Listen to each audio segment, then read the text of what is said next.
முருகப்பெருமானுக்கு உகந்த விரதங்களில் செவ்வாய்க்கிழமை விரதம், கிருத்திகை நட்சத்திரம், சஷ்டி திதி விரதம், இந்த மூன்றுமே ரொம்ப ரொம்ப விசேஷமானது. இந்த 3 விரதத்தை யார் ஒருத்தவங்க முறையாக எடுக்கிறாங்களோ அவங்களுக்கு முருகப்பெருமானின் அருள் பரிபூரணமாக கிடைக்கும். அந்த வகையில் சித்திரை மாதத்தில் வரக்கூடிய கிருத்திகை நட்சத்திர நாள் ரொம்பவே விசேஷமானது. முருகப்பெருமான வழிபாடு செய்யும் பொழுது நம்முடைய வாழ்க்கையில் இருக்கக்கூடிய கடன் தொடர்பான அத்தனை பிரச்சனைகளும் நீங்கும். இந்த பிரச்சனைகள் நீங்குவதற்கு எந்த முறையில் முருகப்பெருமான வழிபாடு செய்யணுங்கிறத இந்த பதிவில் நம்ம பார்த்துடலாம். இந்த பதிவு உங்களுக்கு பயனுள்ளதாக இருந்துச்சுன்னா இதுக்கு ஒரு லைக் பண்ணுங்கள். அது நீங்கள் கொடுக்குற ஒரு லைக் நிறைய பேருக்கு இந்த வீடியோவை கொண்டு போய் சேர்க்கும். இது உங்களுக்கு பயனுள்ள தகவலாக இருந்துச்சு அப்படின்னாக்கா உங்கள் சொந்தக்காரங்களுக்கும் நண்பர்களுக்கும் ஷேர் பண்ணுங்கள். ஆன்மீக உறவுகள் அனைவருக்கும் என் அன்பான வணக்கங்கள். சித்திரை மாதம் ரொம்பவே உத்தமமான ஒரு மாதம் அப்படின்னே சொல்லலாம்.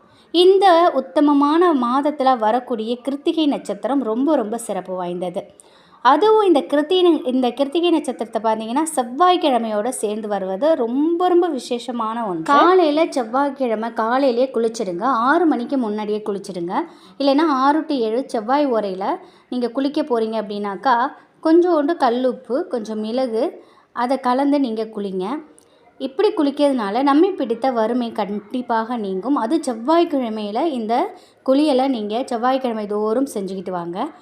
அதே போல் காலையில் நீங்கள் தீபம் ஏற்றி நீங்கள் முருகப்பெருமான மனதார நினைச்சுக்கிட்டு வெற்றிலை தீபம் ஏற்றுவாங்க, வெற்றிலை தீபம் ஏற்றுங்க. அப்படி இல்லைன்னா சாதாரண தீபம் ஏற்றிட்டு முருகப்பெருமானையும் உங்கள் குலதெய்வத்தையும் வேண்டிக்கிட்டு அன்றாட உங்கள் வேலைகளை நீங்கள் பார்க்க துவங்குங்க.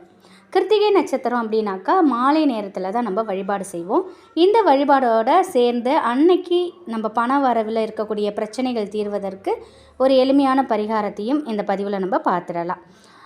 செவ்வாய்க்கிழமை தோறும் காலையில் செவ்வாய் ஓரை 6 to 7, மதியம் 1 to 2, இரவு 8 to 9. இந்த நேரத்தில் செவ்வாய் ஓரையில் உங்களால் கடன் இருக்குது அப்படிங்கும்போது உங்களால் முடிந்த அளவுக்கு கொஞ்சம் கடன் யார்கிட்ட வாங்கியிருக்கீங்களோ ஒரு சிறு தொகையாவது இந்த செவ்வாய் ஓரையில் கொடுத்துட்டு வாங்க. அதுவும் இந்த மதியானம் அந்த 1 to 2 இருக்கு இல்லையா செவ்வாய் ஓரை, அதில் 1 to 1:30 குளிகையும் செவ்வாய் நேரமும் ஒன்றாக வரும். அந்த நேரத்தில் நீங்கள் கடனை திருப்பி கொடுத்துக்கிட்டு வந்தீங்கன்னா வெகு விரைவிலேயே உங்களுடைய கடன் பிரச்சனைங்கிறது தீரும். இது 100% உண்மை. இது நிறைய பேருக்கு இது பலன் கொடுத்துட்ருக்கு. நீங்கள் கடனை திருப்பி கொடுக்கறதுக்கு இது அற்புதமான ஒரு நேரம். செவ்வாய்க்கிழமை அன்று அந்த 1லேருந்து 1:30 நீங்கள் கொஞ்சோண்டு கொள்ளு எடுத்துக்கிட்டு உங்கள் தலையை 9 முறை சுற்றிட்டு பறவைகளுக்கு தானமாக அந்த கொள்ளை போடுங்க. கரெக்டாக அந்த 1லேருந்து 1:30 இதையுமே நீங்கள் ரெகுலராக செஞ்சுட்டு வந்தீங்கன்னா உங்களை பிடித்த கடன் பிரச்சனை தீரும், வறுமை நீங்கும். இதுவும் உங்களுக்கு நம்பிக்கை இருந்ததுன்னா செய்து பாருங்கள். அடுத்து பார்த்திங்கன்னா இப்போ இந்த கிருத்திகை நட்சத்திரம் செவ்வாய்க்கிழமையும் வரக்கூடிய நாளில் மாலை நேரத்தில் முருகன் வழிபாடு நீங்கள் கிருத்திகை நட்சத்திரம் உங்களுக்கு எப்படி நீங்கள் வழிபாடு செய்வீங்களோ அந்த முறையில் நீங்கள் வழிபாடு செஞ்சுக்கோங்க. அடுத்து இந்த பரிகாரத்திற்கு முருகப்பெருமானுக்கு உகந்த துவரம்பருப்பு நமக்கு தேவை. துவரம்பருப்பு செவ்வாய் பகவானுக்கு உரிய தானியம். கடன் தொடர்பான அத்தனை பிரச்சனைக்கும் காரணமாக இருக்கிறவங்க செவ்வாய் பகவான்.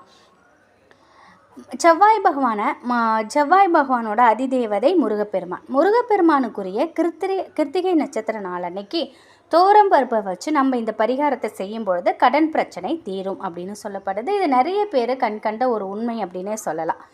இதற்கு நீங்கள் 2 கிண்ணம் எடுத்துக்கோங்க. 2 கிண்ணம் உங்களுக்கு கிளாஸாக இருக்கிறது, கண்ணாடியாக இருக்கிறது ரொம்பவே நல்லது. அப்படி இல்லைன்னா 2 அகல் விளக்கு கூட நீங்கள் எடுத்துக்கலாம். அது நிரம்ப துவரம்பருப்பு வைக்கணும். கடன் தீரணும் அப்படின்னாக்கா நமக்கு பண வரவு அதிகரிக்கணும்.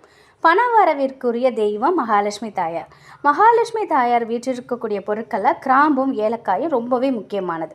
இந்த கிண்ணத்தில் இருக்கக்கூடிய துவரம்பருப்பின் மீது ஒரு கிண்ணத்தில் 2 கிராம்பு, மற்றொரு கிண்ணத்தில் 2 மற்றொரு கிண்ணத்தில் இருக்கக்கூடிய துவரம்பருப்பு மேலே 2 ஏலக்காய் வைங்க.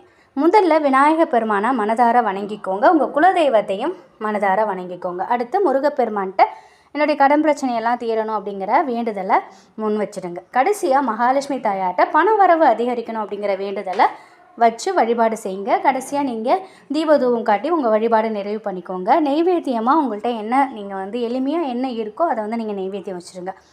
இது அப்படியே இருக்கட்டும். கிருத்திகை நட்சத்திர வழிபாடு முடிஞ்சிச்சு. இது அப்படியே அந்த துவரம்பருப்பு, கிராம்பு, ஏலக்காய் எல்லாமே அப்படியே பூஜை அறையிலே இருக்கட்டும். மறுநாள் காலையில் இந்த துவரம்பருப்பு மட்டும் எடுத்து பறவைகளுக்கு தானமாக போட்டுருங்க. இல்லைனாக்கா பசுவிற்கு ஊற வச்சு கொடுத்துருங்க. இல்லைனா கால்படாத இடத்துல போட்டுருங்க. இந்த துவரம்பருப்பு வந்து நம்ம பரிகாரத்திற்காக யூஸ் பண்ணியிருக்கோம். அதனால் நம்ம சமையலுக்கு வேறு எதுக்கும் நம்ம பயன்படுத்த தேவையில்லை. அதில் இருக்கக்கூடிய ஏலக்காய், கிராம்பு பணம் வைக்கக்கூடிய இடத்துல நீங்கள் வச்சிடணும். இப்படி செய்கிறதுனால கடன் பிரச்சனை தீர்வதற்குரிய பண வரவு அதிகரிக்கும். முருகப்பெருமானை முழு மனதோடு நம்பி இந்த ஒரு பரிகாரத்தை செய்கிறவங்களுக்கு கடன் தொடர்பான அத்தனை பிரச்சனைகளும் தீர்ந்து நிம்மதியான சந்தோஷமான ஒரு வாழ்க்கை கிடைக்கும். இது நிதர்சனமான உண்மை. இதை வந்து நிச்சயமாக நீங்கள் செய்து பாருங்கள். செவ்வாய்க்கிழமை தோறும் நீங்கள் இப்போ நான் சொன்ன வழிமுறைகளை பின்பற்றிட்டு வாங்க. அதுவும் இந்த செவ்வாய்க்கிழமையில் கிருத்திகை நட்சத்திரம் இருக்கிறதுனால இந்த ஒரு வழிபாட்டை கண்டிப்பாக செஞ்சுட்டு வாங்க. முருகப்பெருமானின் அருளால் கண்டிப்பாக உங்களுடைய கடன் பிரச்சனை தீரும். துவரம்பருப்பு பாயசம் மாதிரி வச்சு அதை வந்து நீங்கள் கோவிலுக்கு போகும்போது எடுத்துகிட்டு போயிட்டு நீங்கள் தானம் செய்யலாம். இல்லாதவங்களுக்கு துவரம்பருப்பை வந்து நீங்கள் உங்களால் முடிந்த அளவுக்கு நீங்கள் உங்கள்கிட்ட எவ்வளோ முடியுதோ அதுக்காக நீங்கள் கடன் வாங்கி நீங்கள் தானம் செய்யக்கூடாது. உங்கள்கிட்ட இருக்கிறத நீங்கள் கொஞ்சம் நீங்கள் தானம் செஞ்சுட்டு வரலாம். துவரம்பருப்பு இந்த மாதிரி தானம் செய்யும் பொழுது நம்முடைய கடன் பிரச்சனைக்கு நல்ல ஒரு தீர்வு கிடைக்கும். நிரந்தர வேலையில் அமர்ந்து வருமானத்தை பெருக்கிறதுக்கும், நிரந்தரமாக ஒரு வியாபாரம் செய்கிறீங்க அதில் வருமானம் பெருக்கிறதுக்கும் நீங்கள் முருகப்பெருமானோட பாதங்களை பற்றிக்கிட்டாலே போதும். நிச்சயமாக உங்களுடைய செல்வ வளம் உயரும், கஷ்டங்கள் தீரும்.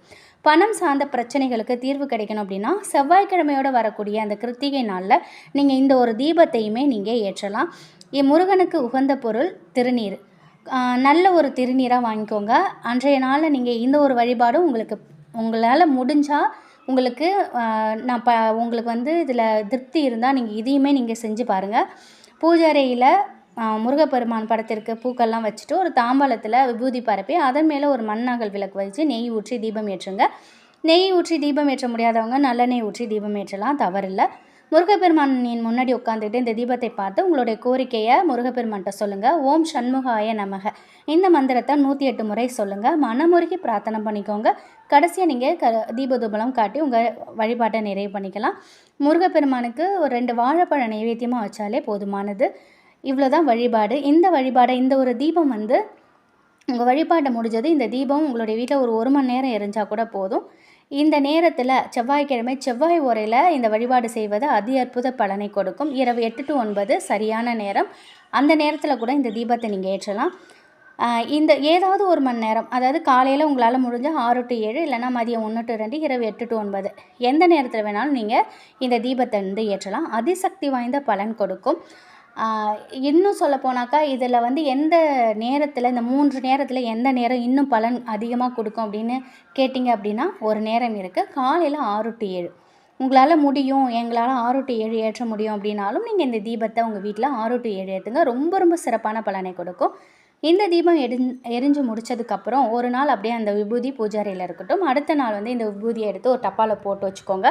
தினமும் சண்முகாய நமக அப்படின்னு இந்த மந்திரத்தை சொல்லிவிட்டு விபூதியை தினமும் நெத்தியில் பூசிட்டு போங்க. உங்களுடைய வேலையை வந்து நீங்கள் ஆட்டோமேட்டிக்காக செய்ய ஆரம்பிக்கலாம்.